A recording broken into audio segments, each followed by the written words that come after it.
سورۃ المجادلہ. یہاں پہ ایک نوٹ کر لیجئے کہ ان میں مسبحات کی ترتیب اس طرح ہے.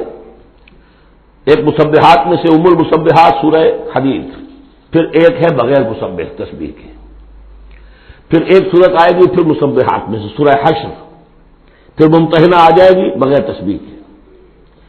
پھر ان 10 سورتوں کے اندر جو اہم ترین جوڑا ہے، مرکز ان کا، وہ سورہ صف اور سورہ جمعہ دونوں مسبحات سے شروع ہوں گی.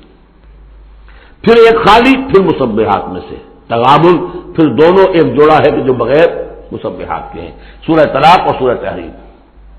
مرکز کیا ہے ان کا 10 میں سے؟ 4 ادھر 4 ادھر، درمیان میں سورہ صف، سورہ جمعہ. یہ سورہ مبارکہ جو ہے، اب اس کا اصل مضمون کیا ہے وہ پہلے سمجھ لیجئے، پھر ہم شروع کرتے ہیں. اس میں شروع میں تو ایک ضمنی طور پر سمجھیے، معاشرتی معاملات میں سے، آئلی قوانین میں سے ایک خاص بات ہے جس کے لیے یہاں 5 آیتیں غالباً آئی ہیں. 5 ہیں یا 4 ہیں؟ 4 آیتیں. اس کے بعد جو سورہ حدید کا مرکزی مضمون تھا، اللہ کا دیا ہوا نظام عدل و قسط قائم کرنا، اب ظاہر بات ہے کہ اس کی جد و جہد کے لیے ایک حزب اللہ درکار ہے. ایک آدمی تو یہ کام نہیں کر سکتا. ایک آدمی کر سکتا تو حضرت موسیٰ علیہ السلام پر وہ حسرت کیوں طاری ہوتی ہے جب پوری قوم نے جواب دے دیا تھا فَاذْهَبْ أَنْتَ وَرَبُّكَ فَقَاتِلَا إِنَّا هَاهُنَا قَاعِدُونَ. ایک نہیں 4 تھے، وہ حضرت موسیٰ بھی تھے، حضرت ہارون بھی تھے. رب انی لا املک الا نفسی واخی فافرق بیننا وبین القوم الفاسقین. یاد ہے یا نہیں؟ پھر 2 اور تھے، پھر ان کے یوشع ابن نون بھی تھے اور کالب بن یفنہ بھی تھے. 4 تھے، لیکن 4 سے تو نہیں ہوتا. جماعت چاہیے نظام کو بدلنے کے لیے، باطل کو کہ جڑ کو اکھیڑنے کے لیے. وہ جماعت جو ہے حزب اللہ کہلاتی ہے. لیکن ظاہر بات ہے شیطان بھی بیٹھا نہیں رہے گا. It is not going to take it lying down. ٹھیک ہے، آپ کو واک اوور دے دے گا، جائیے جی آپ چلا اپنا دین حق قائم کر دیجیے. شیطان اور شیطان کا لاؤ لشکر، اس کے چیلے چانٹے، اس کے ایجنٹ، وہ ہے حزب الشیطان. اس سورہ مبارکہ میں اب حزب اللہ اور حزب الشیطان کا تقابل آئے گا، اور حزب اللہ کے کارکنوں کو کچھ ہدایات دی جا رہی ہیں کہ یہ شیطان تمہارے اندر بھی رکھنے پیدا کرنا چاہتا ہے. کس طریقے سے اس کو روکو؟ جیسے سورہ حجرات میں ہم نے دیکھا، تمسخر ایک دوسرے کا نہ کرو، ایک دوسرے کی غیبت نہ کرو، سوء ظن سے کام نہ لو. یاد ہے؟ کسی کے نام چڑھانے والے نہ رکھ لو. وہ ساری ہدایات. کسی افواہ کے اوپر فوراً اقدام نہ کر لو. اگر کوئی فاسق کو خبر لے کر آئے تحقیق کرو پھر کوئی اقدام کرو. یہ ساری ہدایت کس لیے؟ آج 2 مسلمان لڑ پڑے تو صلح کراؤ، تاکہ وہ حزب اللہ مضبوط رہے، مستحکم رہے. یہ نیکی کی قوت ہے، نیکی کی طاقت ہے. یہ طاقت مضبوط ہوگی تو نیکی کے لیے امکان ہوگا کہ اس کا غلبہ ہو. اور وہ قوت جو ہے نیکی کی حامل قوت، وہ اگر کمزور ہو گئی تو پھر جو باطل ہے وہ ڈنکا بجائے گا. یہ ہے اس سورہ مبارکہ کا مضمون. پہلے آگے ہے ایک معاملہ خاندانی آئلی قوانین میں. بسم اللہ الرحمن الرحیم. قد سمع اللہ قول التی تجادلک فی زوجہا. یہ زہار ایک کہلاتا ہے شریعت کی روح سے، اور عرب میں یہ رواج تھا. ایک تو طلاق ہوتی ہے، شوہر نے بیوی کو طلاق دی. اب طلاق کی مختلف قسمیں ہوں گی، وہاں ہم بھی پڑھ چکے ہیں کون کون سی قسمیں ہیں. طلاق رجعی ہے، طلاق بائن ہے، طلاق مغلظ ہے، وغیرہ وغیرہ. ایک اور ان کے ہاں اس کے پیرل چیز تھی بالکل. بہت غصے میں آیا شوہر کہ تم تو میرے لیے میری ماں کی طرح ہو، بس ختم. اب قیامت تک وہ اس کے لیے حلال نہیں ہو سکتی. وہ اس کے لیے حلالہ بھی کوئی نہیں. طلاق مغلظ کے لیے تو پھر بھی کوئی حلالہ ہے، اس کے لیے حلالہ بھی نہیں. یا کہہ دیا ماں کی پیٹھ کی طرح ہو، ماں کے جسم کے کسی حصے سے تشبیہ دے دی. اب تو تم میرے لیے تو میری ماں کے فلاں چیز کی طرح ہو، گویا کہ اب میں تمہارے ساتھ کوئی تعلق نہیں رکھ سکتا. مستقل جدائی ہو گئی. اس کو زہار کہتے ہیں. یہ واقعہ پیش آ گیا. صحابہ میں سے ایک صاحب تھے اوس بن ثابت. انہوں نے اپنی بیوی خولہ بنت ثعلبہ کے ساتھ زہار کیا، بچے سے چھوٹے چھوٹے. وہ آئی روتی پیٹتی حضور کے پاس کہ حضور یہ کر دیا اوس نے، میں کیا کروں گی؟ اب یہ میرے چھوٹے چھوٹے بچے ہیں، یہ رل جائیں گے. حضور نے کہا میں تو میرے پاس تو کوئی ابھی قرآن میں کوئی حکم نہیں آیا ہے، میں کیا بتاؤں تمہیں؟ جب تک کہ قرآن کی طرف سے وحی نہ آئے میں کچھ نہیں بتا سکتا۔ وہ چیخ رہی ہے، حضور سوچیے تو صحیح، میں کروں کیا، کہاں جاؤں، ان بچوں کو لے کر کہاں جاؤں میں؟ یہ ہلاک ہو جائیں گے بچے۔ اور پھر کبھی کہے اللہ بھیج، جلدی سے کوئی میرے لیے راستہ بھیج۔ اس کیفیت میں پھر یہ وحی نازل ہوئی۔ قد سمع اللہ قول التی تجادلک فی زوجہا، اللہ نے سن لی ہے اس عورت کی بات جو اے نبی آپ سے جھگڑ رہی ہے اپنے شوہر کے بارے میں۔ وتشتکی الی اللہ، اور اسی میں وہ اللہ سے فریاد بھی کر رہی ہے کہ اللہ میرے لیے راستہ پیدا کر۔ واللہ یسمع تحاورکما، اور اللہ سن رہا تھا اے نبی آپ کے اور اس کے مابین جو گفتگو ہو رہی تھی، جو کنورسیشن ہو رہی تھی۔ واللہ یسمع تحاورکما ان اللہ سمیع بصیر، اللہ سمیع ہے، سب کچھ سننے والا، بصیر ہے، سب کچھ دیکھنے والا۔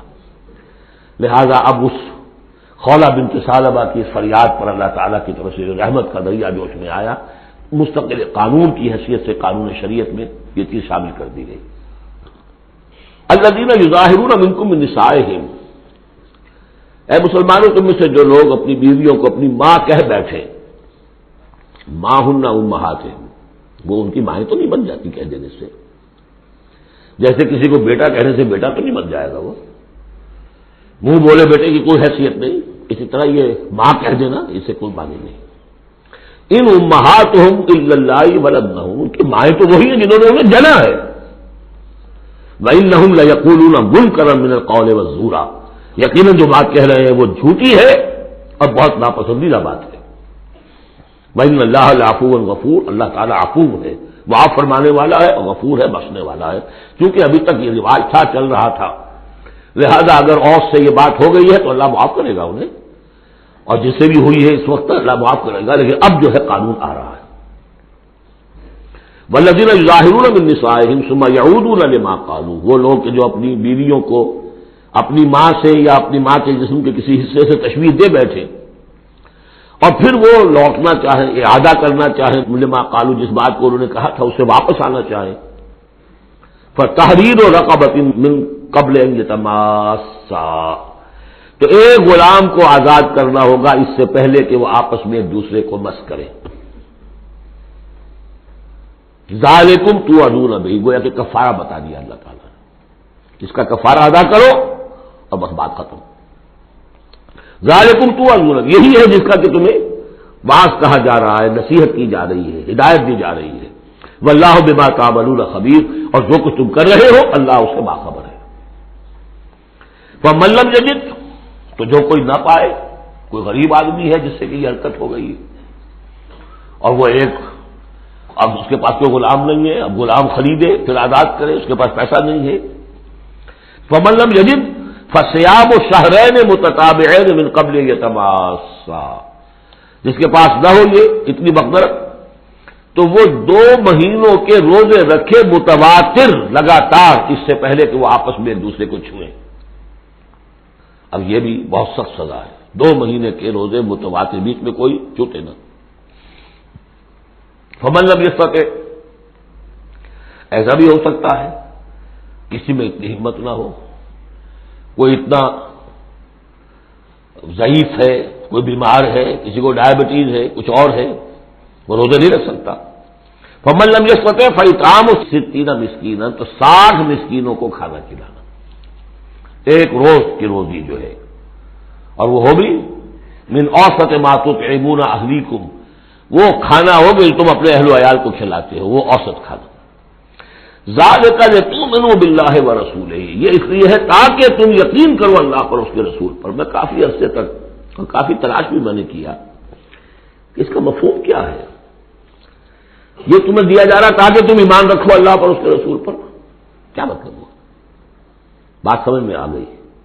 واقعہ یہ کہ جب کوئی شخص کفارہ ادا کرتے ہوئے یہ سختی جھیلتا ہے اس خیال کے ساتھ کہ اللہ کا قانون ہے، تو اس کے ایمان میں اضافہ ہوتا ہے، یقین بڑھے گا، اس کا مشقت کر رہا ہے۔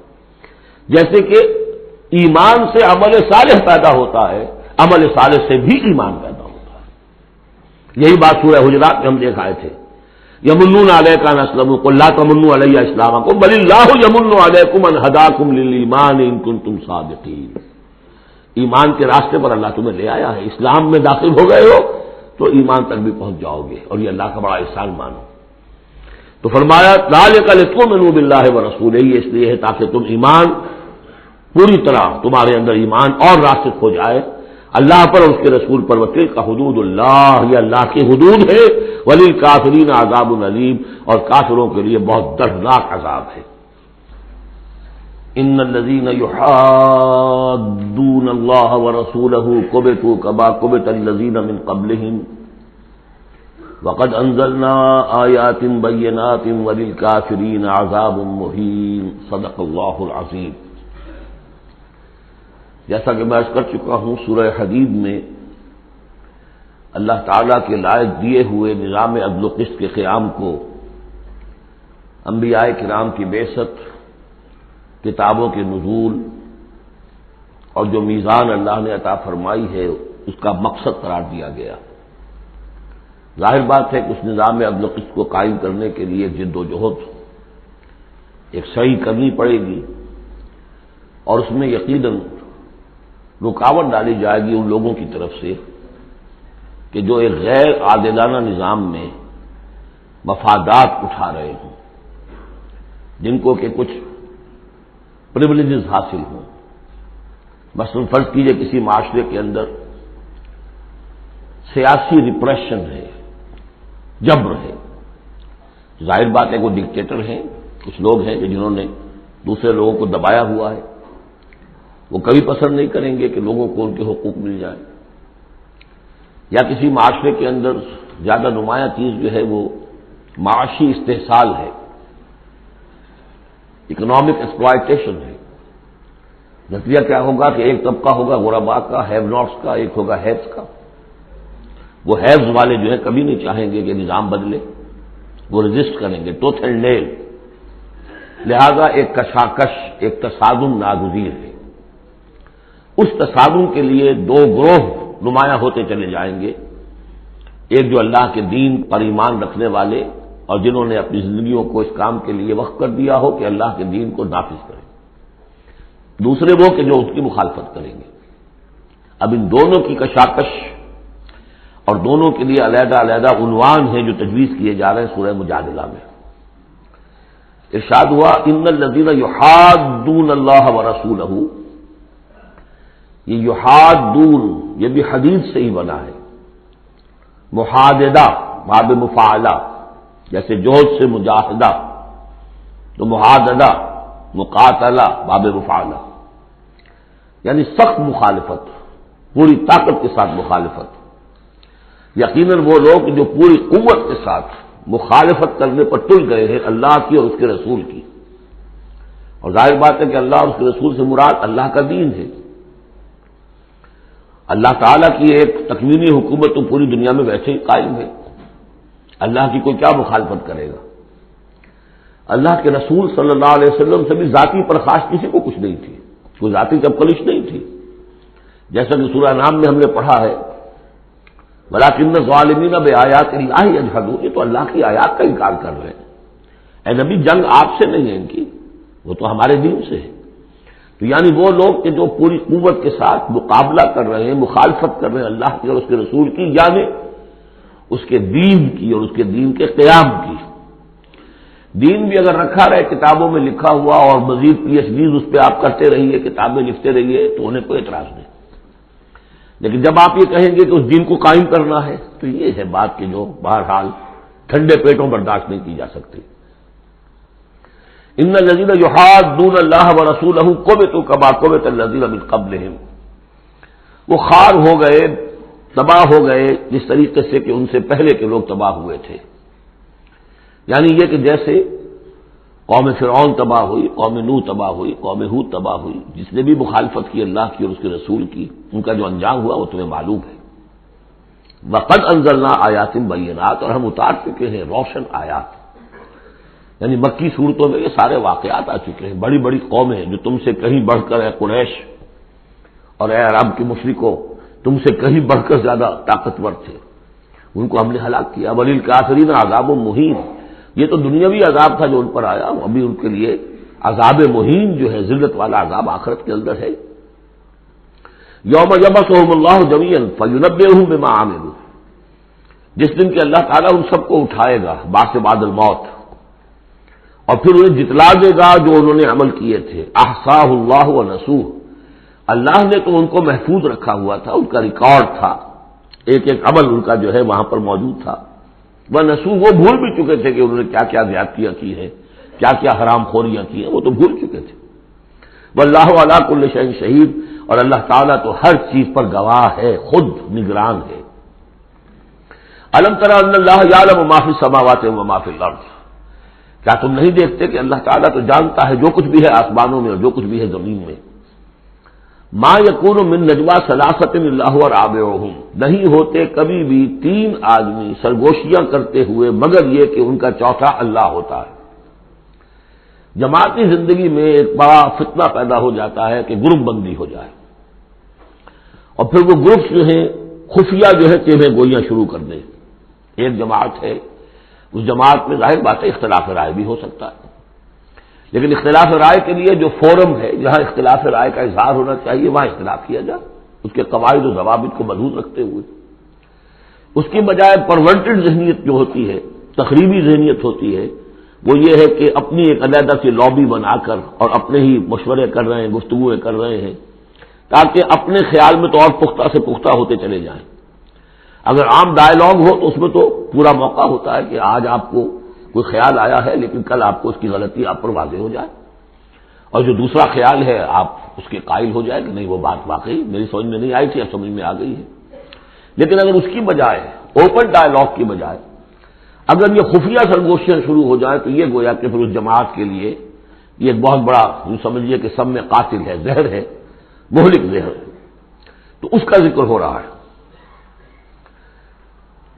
ما یکون من نجوا ثلاثۃ، جب کئی علیحدگی میں اور خفیہ مشورے کرتے ہیں تین افراد، الا هو رابعهم، اللہ تعالیٰ ان کے ساتھ موجود ہوتا ہے چوتھا. ولا خمسۃ الا هو سادسهم، نہیں ہوتے کوئی پانچ مگر یہ کہ ہوتا ہے اللہ چھٹا. ولا ادنی من ذلک، ادنا کیا ہوگا، دو ہوں گے ثلاثہ سے نیچے تو ان کے ساتھ تیسرا اللہ ہے. ولا اکثر، اس سے زائد ہو تب بھی اگر وہ خفیہ میٹنگز ہو رہی ہیں اور خفیہ سرگوشیاں ہو رہی ہیں تو اللہ تو ان کے ساتھ ہے. وہ معہم اینما کانوا، یہ وہی الفاظ آ گئے جو سورہ حدید میں بھی آئے تھے، وہ معکم اینما کنتم، اللہ ہوا معہم اینما کانوا، وہ تو موجود ہوتا ہے ان کے ساتھ جہاں کہیں بھی ہوں. ثم ینبئہم بما عملوا، پھر ان کو بتا دے گا، جتلا دے گا جو کچھ کہ انہوں نے عمل کیا تھا قیامت کے دن. ان اللہ بکل شیء علیم، یقینا اللہ ہر چیز کا علم رکھتا ہے. الم تر الی الذین نہوا عن النجوی، کیا تم نے دیکھا نہیں کہ وہ لوگ کہ جنہیں منع کیا گیا تھا نجوا سے. یہ آیت جو ہے سورہ نساء میں آ چکی ہے، آیت نمبر 114.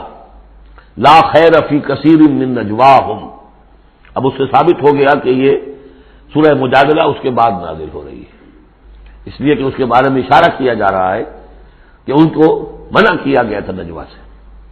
ثم یعودون لما نہوا عنہ، پھر بھی وہ اعادہ کر رہے ہیں، دوبارہ اسی شے کا ارتکاب کر رہے ہیں جس سے وہ روکے گئے تھے. یہ منافقین تھے کہ جو سرگوشیاں کرتے تھے، علیحدہ جا کر باتیں کرتے تھے، اسکیمیں بناتے تھے. کبھی وہ جن کے ساتھ ان کے دوستانہ تعلقات تھے یہود میں سے ان کے پاس جاتے تھے، کبھی آپس میں میٹنگیں کرتے تھے. وَيَتَنَاجَوْنَ بِالْإِثْمِ وَالْعُدْوَانِ وَمَعْصِيَتِ الرَّسُولِ، اور وہ جو سرگوشیاں کرتے ہیں وہ گناہ کے بعد کی کرتے ہیں، زیادتیوں کی کرتے ہیں، اور رسول کی معصیت، رسول کی نافرمانی. یہ سورہ نساء جب ہم پڑھ رہے تھے تو میں نے آپ سے عرض کیا تھا، یاد ہوگا کہ منافقین پر بہت شاذ گزرتا تھا کہ ہم رسول کی اطاعت کریں، ہم اللہ کو مانیں گے، اللہ کی کتاب میں جو بات آ جائے گی اس پہ عمل کریں گے، لیکن یہ کیا ضروری ہے، یہ تو ہماری طرح کے ایک انسان ہے. پھر ہم سورہ قتال میں دیکھ چکے ہیں کہ انہوں نے خود ایک مہم جوئی شروع کر دی ہے. کیا ضرورت تھی یہ چھیڑ چھاڑ کیوں کی قریش کے ساتھ، کیوں جنگوں کا سلسلہ شروع کیا جس کے لیے کہ یہ مصیبت جو ہے بڑھتی چلی گئی. لہذا ان کے اوپر جو شاخ گزر رہا تھا وہ تھا رسول کی اطاعت و معصیت الرسول، رسول کی نافرمانی. وَإِذَا جَاءُوكَ حَيَّوْكَ بِمَا لَمْ يُحَيِّكَ بِهِ اللَّهُ، اور جب وہ آپ کے پاس آتے ہیں تو آپ کو دعا وہ دیتے ہیں کہ جو اللہ نے آپ کو نہیں دی ہے. یہ ہم پڑھ چکے ہیں، سورہ نساء ہی میں یہ مضمون آیا تھا۔ تحیہ، عربوں کے ہاں سب سے بڑی دعا یہ تھی کہ حیاک اللہ، حیاتی ہوئے، اللہ تعالیٰ تمہاری زندگی دراز کرے، طویل کرے، اچھی زندگی دے۔ تو اس طرح کی بات ہے، لیکن وہ جب آتے تھے اس کے بعد اسلام میں اب جو گریٹنگز ہیں وہ السلام علیکم، لیکن وہ جب آتے تھے تو السلام علیکم السلام علیکم، سام کی معنی موت ہے، اے نبی آپ پر موت پڑے، اے مسلمانوں تم پر موت پڑے۔ لہذا وَإِذَا جَاءُوكَ حَيَّوْكَ بِمَا لَمْ يُحْيِكَ بِهِ اللَّهُ وَيَقُولُونَ فِي أَنفُسِهِمْ۔ اب دیکھیے یہ نفسیاتی بات ہے، دل ہی دل میں وہ کہتے تھے پھر لولا يعذبنا الله بما نقول، اللہ ہمیں عذاب کیوں نہیں دے رہا ہمارے اس کہنے پر؟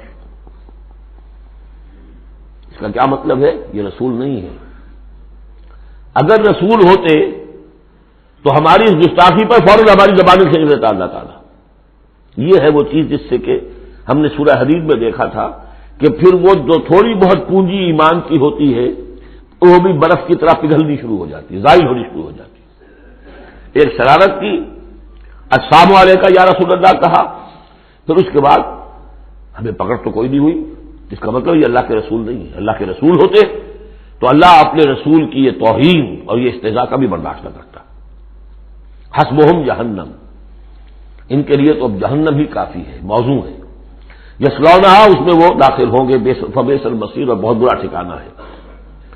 یا ایھا الذین آمنوا اذا تناجیتم، اے اہل ایمان جب تمہیں کوئی سرگوشی کرنی ہو، علیحدہ جا کر بات کرنی ہو، فلا تتناجوا بالاسم والعدوان ومعصیۃ الرسول، تو دیکھو کسی گناہ کے کام کے لیے کوئی مشورہ ہو رہا ہے، اسکیم بن رہی ہے، کہیں کسی پر زیادتی کرنے کے لیے کوئی مشورہ کر رہا ہے خفیہ، یا رسول کی مخالفت، رسول کے احکام کی نافرمانی کی، یہ تمہاری سرگوشی کا موضوع نہیں ہونا چاہیے۔ وَتَنَاجَوْا بِالْبِرِّ وَالتَّقْوَىٰ، ہاں علیحدہ جا کر کسی کو کوئی بات سمجھانی ہے تو نیکی کی تلقین کرو، بھلائی کی تلقین کرو، صدقہ و خیرات کی تلقین کرو۔ وَاتَّقُوا اللَّهَ الَّذِي إِلَيْهِ تُحْشَرُونَ، اور دیکھو اس اللہ سے ڈرتے رہو، اس کا تقویٰ اختیار کرو جس کی طرف کہ تمہیں لازماً جمع کیا جائے گا۔ اِنَّمَا النَّجْوَىٰ مِنَ الشَّيْطَانِ، یہ نجوہ جو ہے یہ شیطانی عمل ہے، یہ شیطان کا کام ہے، یہ اس کی تحریک پر اور اسی کی طرف سے اس کے لیے تمہیں موٹیویشن ملتی ہے۔ لِيَحْزُنَ الَّذِينَ آمَنُوا، تاکہ اہل ایمان جو ہے وہ رنجیدہ ہوں۔ ایک تو یہ کہ یہ ساری ان کی اسکیمیں جو ہوتی تھی وہ اسی لیے ہوتی تھی مسلمانوں کو نقصان پہنچائیں، ظاہر بات ہے کہ نقصان پہنچے گا وقتی اور عارضی طور پر، تو تب بشری کی بنا پر کچھ نہ کچھ رنج اور افسوس تو ہوگا۔ اور ایک اس میں اور بات بھی نفسیاتی یہ ہے کہ فرض کیجئے کہ آپ نے دیکھا 3-4 آدمی ادھر خسر پسر کر رہے ہیں، تو خام خواہ آپ کو خیال ہوتا ہے کہ یہ میرے بارے میں کوئی بات کر رہے ہیں، اور اس سے کہ آپ کی طبیعت پر ایک الٹا اثر ہوتا ہے۔ کبھی کبھی خاص طور ایسا بھی ہوتا ہے کہ آپ کی طرف کسی نے دیکھ بھی لیا مسکرا کے، اور یہ در حقیقت انہیں ستانے کے لیے، چڑھانے کے لیے۔ لِيَحْزُنَ الَّذِينَ آمَنُوا، تاکہ اہل ایمان جو ہے وہ حزن سے دو چار ہوں، دلگیر ہوں، دل گرفتہ ہوں۔ وَلَيْسَ بِضَارِّهِمْ شَيْئًا، حالانکہ یہ شیطان کوئی ضرر نہیں پہنچا سکتا انہیں کچھ بھی، الا بِإِذْنِ اللَّهِ، مگر اللہ کے اذن سے۔ اللہ کی طرف سے کوئی آزمائش آنی ہے تو آئے گی، کوئی روک نہیں سکتا، لیکن شیطان اپنے ارادے سے، اپنے اختیار سے کوئی ضرر نہیں پہنچا سکتا۔ وَعَلَى اللَّهِ فَلْيَتَوَكَّلِ الْمُؤْمِنُونَ، اور اہل ایمان کو توکل کرنا چاہیے صرف اللہ پر۔ اہل ایمان کا توکل اور بھروسہ یہ کچھ نہیں ہوگا ان کے کیے، تم اپنا فرض ادا کرو، اللہ تعالیٰ تمہارے ساتھ ہے۔ یا ایھا الذین آمنوا اذا قیل لکم تفصحوا فی المجالس فافصحوا یفصح اللہ لکم، یہ بھی ان منافقین کا طرز عمل تھا کہ مجالس میں جب حضور کی عام مجلس ہے تو اس میں 3-4 آدمی ذرا قریب ہو کر ایک گچھا سا بن کر بیٹھے ہوئے ہیں، اور جو بات ہو رہی ہے حضور فرمائے ساتھ ساتھ وہ فقرے بھی چست کرتے جا رہے ہیں۔ پھر یہ کہ وہ علیحدہ بیٹھتے تھے کہ ہمارے فقرے کے سچے مسلمان نہ سن لے کہیں، تب تو پکڑ ہو جائے گی ہماری۔ تو گویا کہ ایک گچھا سا بن کر وہ بیٹھے ہوئے ہیں، بہت قریب قریب ہو کر، اپنا ایک علیحدہ سا حلقہ بنا کر۔ تو اس کے لیے اگر ان سے کہا جائے کھل کر بیٹھو، اس طریقے سے یہ جگہ جگہ پر علیحدہ گروپ بنا کر نہ بیٹھو، کھل کر بیٹھو، معلوم ہو کہ ایک اجلاس ہے، ایک اجتماع ہو رہا ہے۔ فافصحوا، تو تم کھل کے بیٹھا کرو، اللہ تعالیٰ تمہارے لیے کشادگی پیدا کر دے گا، بڑی عمدہ انداز ہے نصیحت کا۔ وَإِذَا قِيلَ انشُزُوا فَانشُزُوا يَرْفَعِ اللَّهُ الَّذِينَ آمَنُوا مِنكُمْ، اور جب کہا جائے کہ اٹھ کھڑے ہو تو چلے جایا کرو، اٹھ جایا کرو۔ یہ بھی ہوتا تھا کہ ایک میٹنگ ہے، مشورہ ہے، گفتگو ہوئی ہے، کوئی مسئلہ طے ہو گیا ہے، اب ہمیں اقدام کرنا ہے، یہ فیصلہ کرنا ہے۔ اب یہ کہ جب مجلس برخاست ہوئی وہ بیٹھے ہوئے وہیں پر کچھ ایک گروپ بنا کر اب اس کے اوپر تبصرے ہو رہے ہیں، یہ بھی در حقیقت بحیثیت مجموعی جماعت کے اندر ایک سوء ظن کی سلسلہ پیدا کرنے والی شے ہے۔ اب جب اجتماع تھا، بیٹھے تھے، اجتماع ختم ہو گیا، آپ جائیے، جب کہا جائے کہ اٹھ جاؤ تو اٹھ جایا کرو، اٹھ کھڑے ہوا کرو۔ یرفع اللہ الذین آمنوا منکم، اللہ تعالیٰ تم میں سے جو واقعی اہل ایمان ہے ان کے درجات بلند کرے گا۔ والذین اوتوا العلم درجات، اور جن کو اللہ تعالیٰ نے علم دیا ہے، حقیقی علم دیا ہے، ان کے درجات بلند کرے گا۔ واللہ بما تعملون خبیر، اور اللہ تعالیٰ جو کچھ تم کر رہے ہو اس سے باخبر ہے۔ یا ایھا الذین آمنوا اذا ناجیتم الرسول فقدموا بین یدی نجواکم صدقہ، اہل ایمان جب تم رسول سے کوئی تنہائی میں بات کرنا چاہو تو ذرا اپنی اس علیحدگی کی بات سے پہلے کچھ صدقہ دیا کرو۔ اب اس کا بھی پس منظر سمجھیے، یہ چیزیں سمجھ میں نہیں آ سکتی اگر جماعتی ایک شکل سامنے نہ ہو اور اس میں ایک جد و جہد کی شکل۔ ہوتا کیا ہے کہ کچھ لوگ وہ اپنی حضور سے قرب ظاہر کرنے کے لیے اور اپنی حیثیت کو علیحدہ ممیز کرنے کے لیے، حضور ذرا مجھے آپ سے علیحدگی میں بات کرنی ہے تاکہ لوگ دیکھ لیں یہ کوئی بڑا چودھری ہے، بڑا اہم آدمی ہے، یہ علیحدگی میں جا کے بات کر رہا ہے، تو بڑا یعنی یہ کہ حضور کو بھی اس پر اعتماد ہے، اور وہ اپنی ایک نمایاں حیثیت ظاہر کرنے کے لیے۔ تو عبداللہ ابن ابی کے بارے میں میں آپ کو بتا چکا ہوں کہ جب حضور جمعے کا خطبہ دینے کھڑے ہوتے تھے تو پہلے صف میں ہوتا تھا، پہلے کھڑا ہو جاتا تھا خود، اور کہتے لوگوں دیکھو توجہ سے سنو یہ اللہ کے رسول ہے، تاکہ اس کی اپنی حیثیت ظاہر ہو جائے کہ وہ یہاں کا چودھری ہے۔ اور وہ تھا مدینے کا چودھری اس لیے کہ خزرج کا سردار تھا، اور خزرج بڑا قبیلہ تھا، اور طے کر چکے تھے اہل مدینہ کہ اسے بادشاہ بنا لیں گے، اپنا نظام بنائیں گے، کیونکہ بہت عرصہ ہو گیا تھا انہیں باہم لڑتے ہوئے اوس اور خزرج کو۔ اب وہ چاہ رہے تھے کوئی ایک نظام ہو جائے، ہمارا بھی ایک بادشاہ ہو کوئی، اور اس کے لیے تاج بن چکا تھا، بس تاج پوشی باقی تھی کہ حضور تشریف لے آئے جو بے تاج بادشاہ بن گئے۔ اب اس کے جو بادشاہی کے خواب تھے سارے کے سارے جو ہیں وہ ختم ہو گئے، لہذا اس کے اندر دشمنی اول روز سے تھی، تو وہ بھی اپنی اس حیثیت کو ظاہر کرنے کے لیے کھڑے ہو کر کہتا تھا۔ اسی طرح یہ کہ اذا ناجیتم الرسول، تو اب آپ نے چونکہ مال سے جو ہے محبت بہت تھی، حضور نے کہا کہ پہلے کو صدقہ دے کر پھر ذرا آ کے حضور سے بات کیا کرو۔ ٹیکس لگا دیا اللہ تعالیٰ نے حضور سے علیحدہ گفتگو کا۔ اب وہ تو اس سے پہلوتی کر گئے، اور تھا صرف یہی بتانا تھا کہ یہ لوگ جو بہت قریب آ کے حضور سے باتیں کیا کرتے تھے، ان کو مال سے اتنی محبت ہے کہ کوئی صدقہ دے کر اور پھر حضور سے علیحدہ گفتگو کرنے کے لیے کوئی آمادہ نہیں ہوا ان میں سے۔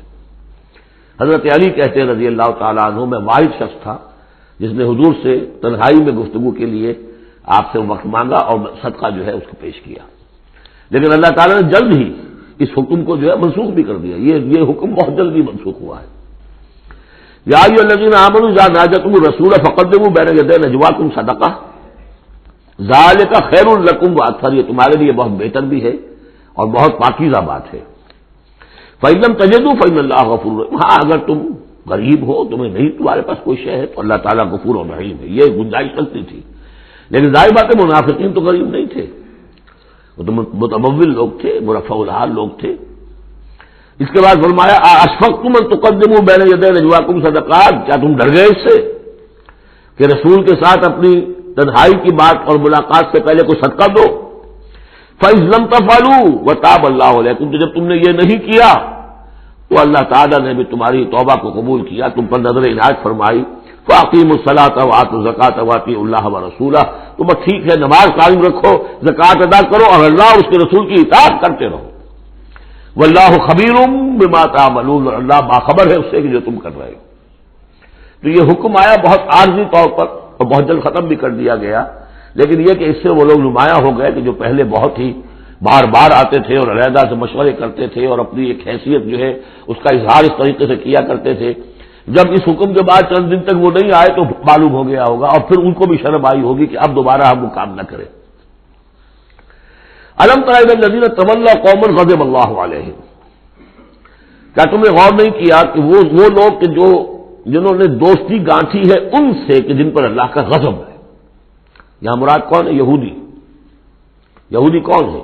مغضوب علیہم، جو لوگ ہیں مسلمانوں تم میں سے، چاہے اوس کے ہوں یا خزرج کے ہوں، جنہوں نے ان سے ابھی تک یارانے گانٹھے ہوئے ہیں، دوستیاں ہیں، حلیفی کے پرانے تعلقات کو ابھی تک نبھا رہے ہو، الم تر الی الذین تولوا قوما غضب اللہ علیہم ما هم منکم ولا منہم، وہ نہ تم میں سے ہے نہ ان میں سے ہے۔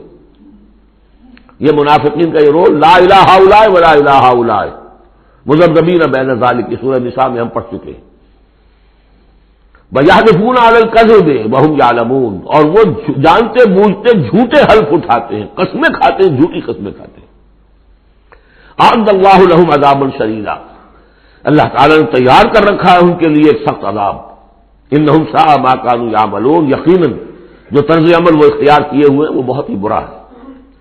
اتخذوا أيمانهم جنة، انہوں نے اپنی قسموں کو ڈھال بنا لیا ہے۔ جہاں کسی بات پر گرفت ہوئی، خدا کی قسم، اللہ گواہ ہے یہ معاملہ یوں نہیں تھا، یوں تھا۔ اب دوسرا شخص جو ہے شریف مسلمان ہے، وہ مروت میں آ کے اللہ کی قسم کھا رہا ہے تو کم سے کم چپ تو ہو جاتا تھا، اب میں کیا کروں؟ لہذا انہوں نے قسموں کو اپنی ڈھال بنا لیا۔ فصدوا عن سبیل اللہ، تو وہ رکتے بھی ہیں، روکتے بھی ہیں اللہ کے عذاب سے، اللہ کے راستے سے۔ فلہم عذاب مہین، تو ان کے لیے اہانت آمیز عذاب ہے۔ لن تغنی عنہم اموالہم ولا اولادہم من اللہ شیئا، ان کے کچھ کام نہیں آئیں گے، نہ ان کے اموال نہ ان کی اولادیں، من اللہ کے مقابلے میں کچھ بھی۔ اولئک اصحاب النار، یہ حقیقت جہنمی ہے، ہم فیہا خالدون، اور اس میں ہمیشہ ہمیشہ رہیں گے۔ ایک بظاہر کون ہے؟ بظاہر تو محمد کے ماننے والے ہیں صلی اللہ علیہ وسلم۔ منافق کون تھے؟ اسلام کا دم بھرتے تھے، کہتے تھے ہم مسلمان ہیں۔ جو سورہ منافقون آئے گی اسی سلسلے میں، قسمیں کھاتے تھے، اذا جاءک المنافقون قالوا نشهد انک لرسول اللہ واللہ یعلم انک لرسولہ واللہ یشهد ان المنافقین لکاذبون۔ یہ منافق جو کہہ رہے ہیں جھوٹ کہہ رہے ہیں، حالانکہ بات تو کہہ رہے ہیں سچی ہے کہ آپ اللہ کے رسول ہیں، بات سچی کہہ رہے ہیں لیکن ہیں جھوٹے، اس لیے کہ ان کے دل میں آپ پر ایمان نہیں ہے۔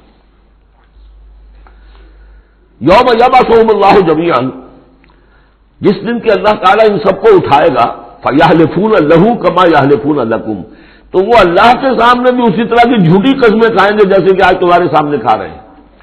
یعنی یہ کہ ان کی عادت جھوٹی قسمیں کھانے کی اتنی پختہ ہو جائے گی کہ تمہارے سامنے جس طرح کی جھوٹی قسمیں کھاتے ہیں، ایسی جھوٹی قسمیں اللہ کے سامنے کھائیں گے، وہاں بھی جا کر یہ چوکنے والے نہیں ہیں۔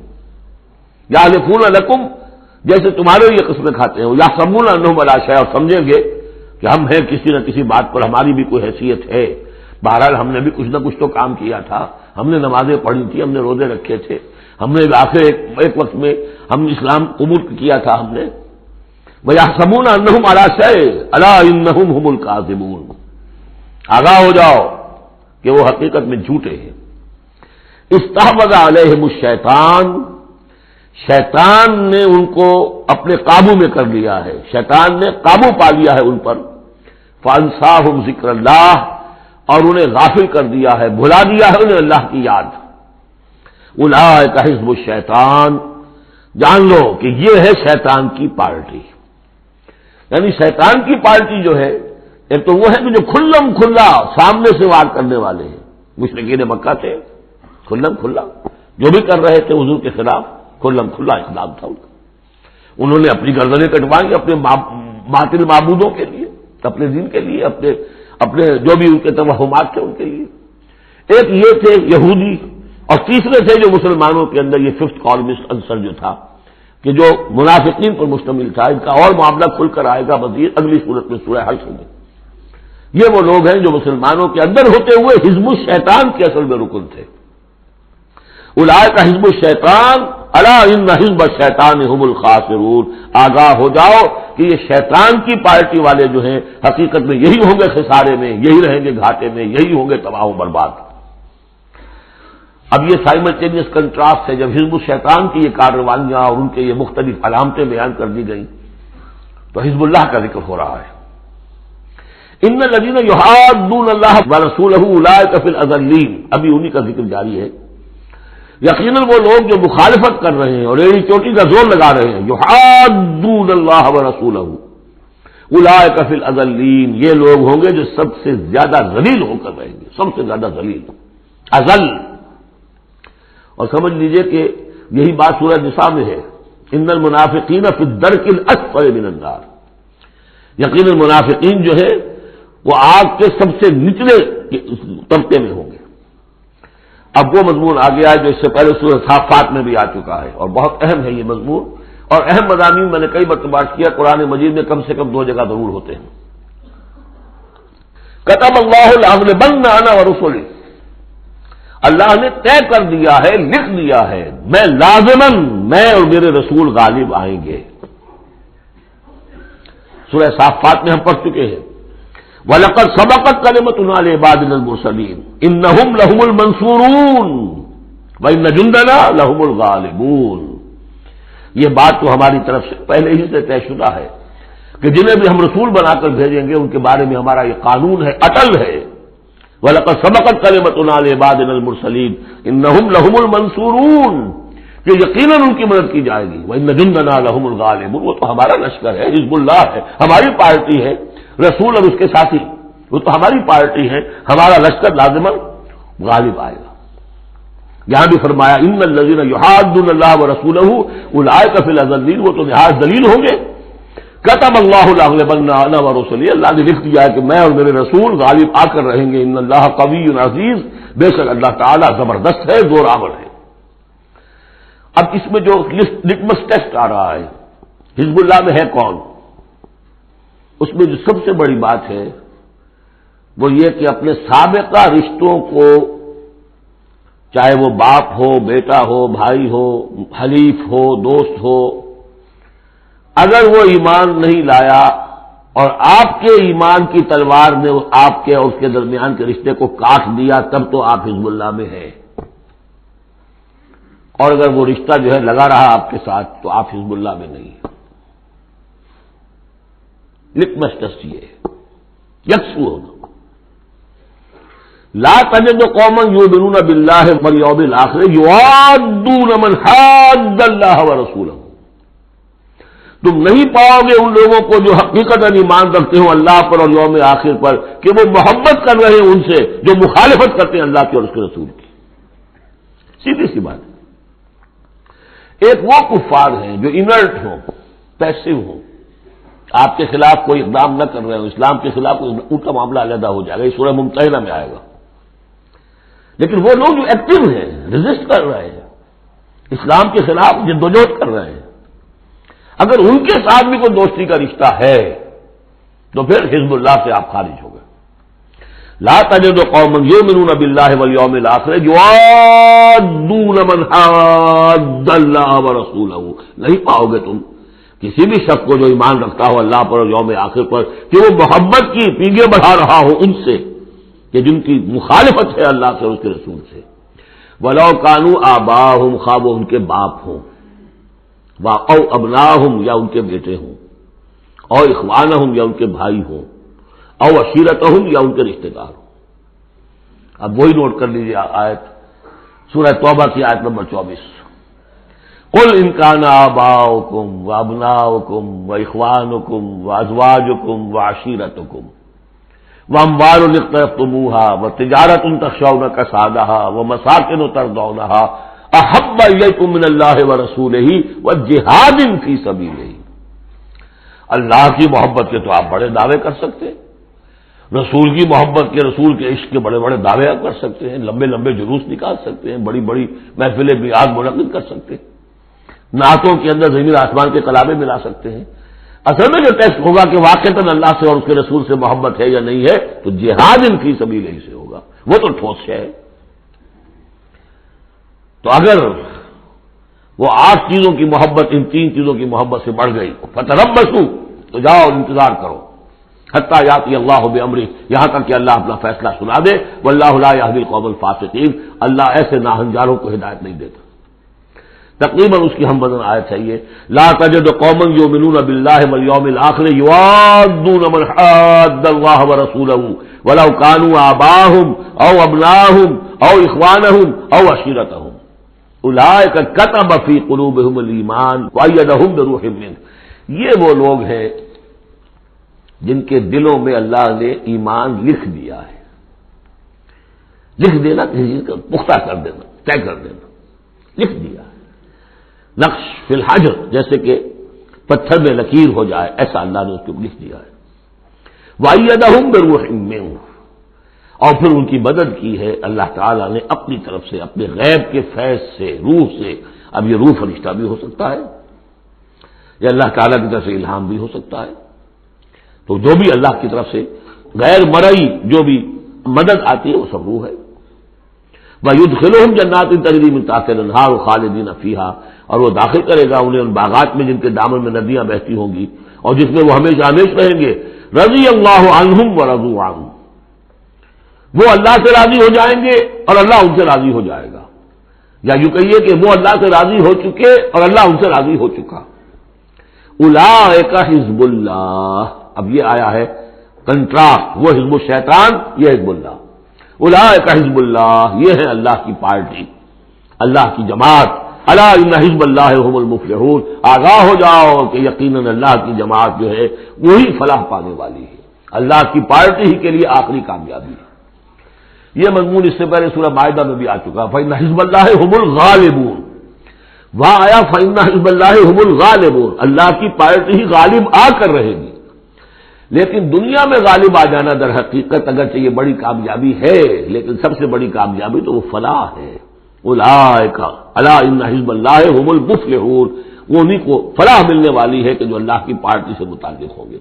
اللہم ربنا اجعلنا منہم، اللہم ربنا اجعلنا منہم، اللہم ربنا اجعلنا منہم، آمین یا رب العالمین۔ بارک اللہ لی ولکم فی القرآن العظیم ونفعنی وإیاکم بالآیات والذکر الحکیم۔